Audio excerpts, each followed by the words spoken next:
par une nuit du début de décembre, la campagne et le village reposaient dans un calme absolu, le calme d'une de ces nuits de gel, quand l'air est bleu et transparent et que l'on distingue, à la clarté de la lune, chaque arête des monts azurés. L'explosion éclata soudaine, comme au temps du bombardement de Casarsa.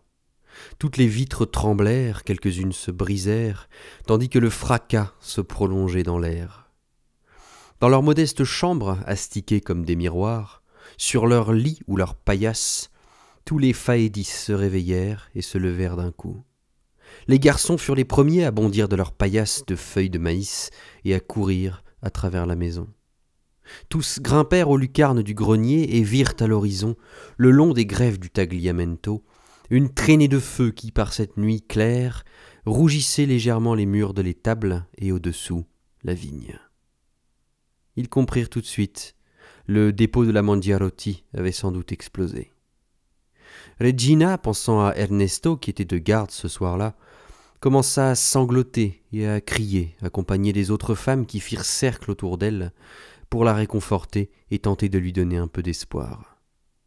Pendant ce temps, les jeunes gens s'habillaient en hâte et se préparaient à foncer à bicyclette vers le lieu de l'accident. Ils furent prêts en quelques minutes et partirent, suivis des cris et des recommandations des hommes et des femmes.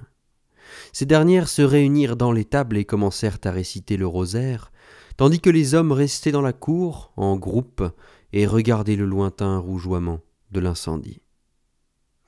Toutes les femmes s'étaient entassées sur les escabeaux ou agenouillées sur le sol, autour d'un utah qui égrenait le chapelet. Seules Regina et Cecilia se tenaient un peu à l'écart, priant pour leur propre compte. Elles semblaient pétrifiées d'angoisse et de douleur. L'aube commençait à poindre, et le soleil montait déjà à l'horizon quand les jeunes gens revinrent.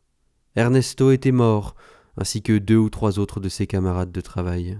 Les autres, dont Nini, étaient sains et saufs.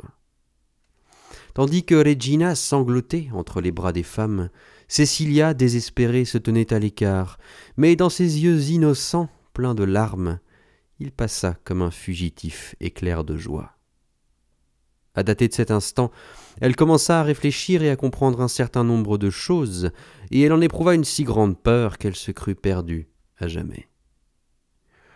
Le samedi suivant, comme tous les autres samedis, elle alla se confesser.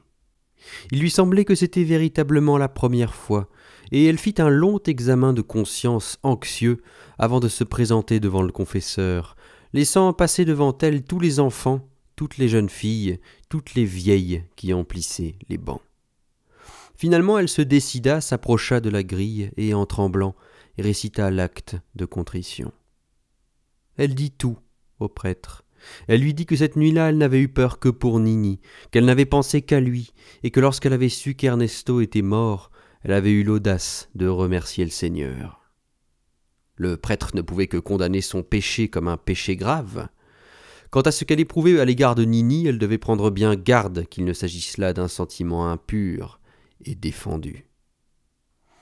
Écrasée par ces paroles, Cecilia resta muette au bord des larmes. Mais le prêtre ajouta que, par la grâce de Dieu, tout sentiment peut devenir pur et licite, qu'il suffit d'avoir du courage et de la patience. Il la questionna sur Nini, qu'il ne connaissait pas. Cecilia balbutia le peu qu'elle en savait, mais en même temps elle sentait au-dedans d'elle, avec angoisse, un autre poids, une autre peur, dont le moment était venu, après tant de jours où elle l'avait gardée secrète, de se libérer. Les yeux baissés d'une seule traite, comme si elle-même était coupable, elle dit que Nini était communiste.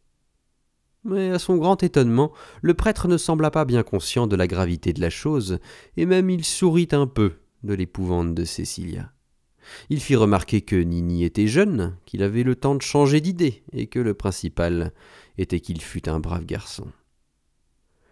Cecilia courut vers le banc situé en face de la Vierge pour dire et redire fébrilement les prières de la pénitence, avec comme l'effroi de ne pas se sentir assez repentie. Car en priant, au lieu d'éprouver de l'affliction, elle sentait au fond de son cœur une joie étrange, douce, insoutenable.